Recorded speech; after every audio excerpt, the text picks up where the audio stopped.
Dans cet exercice, nous avons la suite U qui est définie par U0 égale 9 et UN plus 1 égale moins 1 tiers de UN.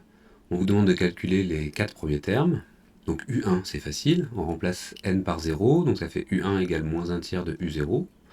Moins 1 tiers de 9 ça fait moins 3. Pareil pour U2, on fait N égale 1, donc ça fait U2 égale moins 1 tiers de U1, donc on a moins 1 tiers du terme précédent.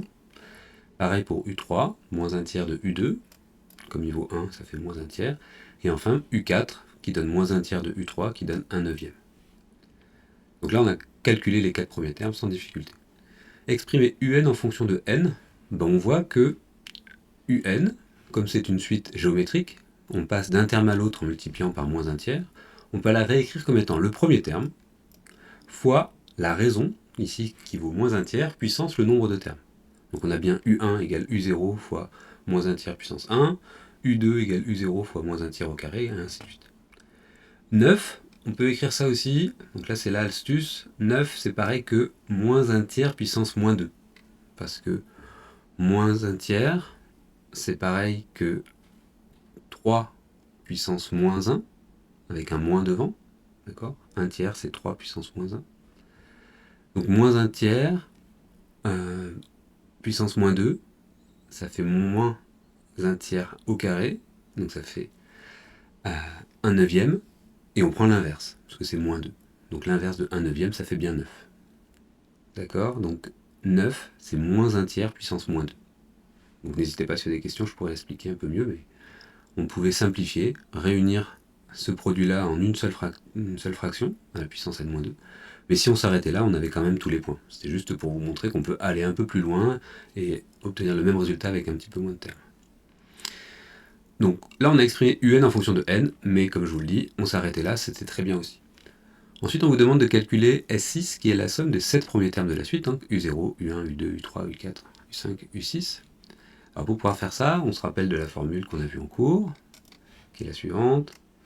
La somme des termes d'une suite géométrique, donc la somme des UK, c'est le premier terme, U0, fois 1 moins la raison puissance le nombre de termes, donc là il y a 7 termes, de 0 à 6, divisé par 1 moins la raison. Donc ce que les étudiants oublient souvent, c'est le premier terme, donc U0, 1 moins la raison puissance le nombre de termes, donc là on ne se trompe pas, on met pas 6, on met 7, parce qu'entre 0 et 6, il y a 7 termes, sur 1 moins la raison.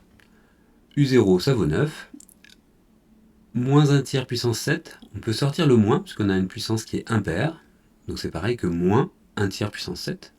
Donc les deux moins fusionnent pour donner un plus, et 1 moins moins 1 tiers, ça fait 1 plus 1 tiers, ça fait 4 tiers. Donc on obtient au 1 plus 1 tiers puissance 7, et en bas, 4 tiers. Le 4 tiers, on peut, comme il est sous le signe de fraction, et qu'il est multiplié par 9, bon, on peut faire 3 quarts fois 9. 9 multiplié par 1 sur 4 tiers, c'est pareil que 3 quarts fois 9. Et 3 quarts fois 9, ça fait 27 quarts. Donc on obtient 27 quarts facteur de 1 plus 1 sur 3 puissance 7. Donc là, on pouvait s'arrêter là. Si on avait le droit à la calculette, qui ne sera pas le cas à l'examen, mais si on avait le droit, on aurait pu obtenir un résultat un peu plus précis en donnant cette fraction-là, 547 sur 81, mais on n'aura pas de calculette à l'examen. Donc c'est pas la peine, on s'arrête là, c'est très bien. Donc ce qu'il fallait bien retenir, c'est que la somme des termes d'une suite géométrique, c'est le premier terme, 1 moins la raison puissance le nombre de termes, divisé par 1 moins la raison. Et le nombre de termes, c'est bien le nombre entre le premier et le dernier, donc entre 0 et 6, il y a 7 termes. D'accord ?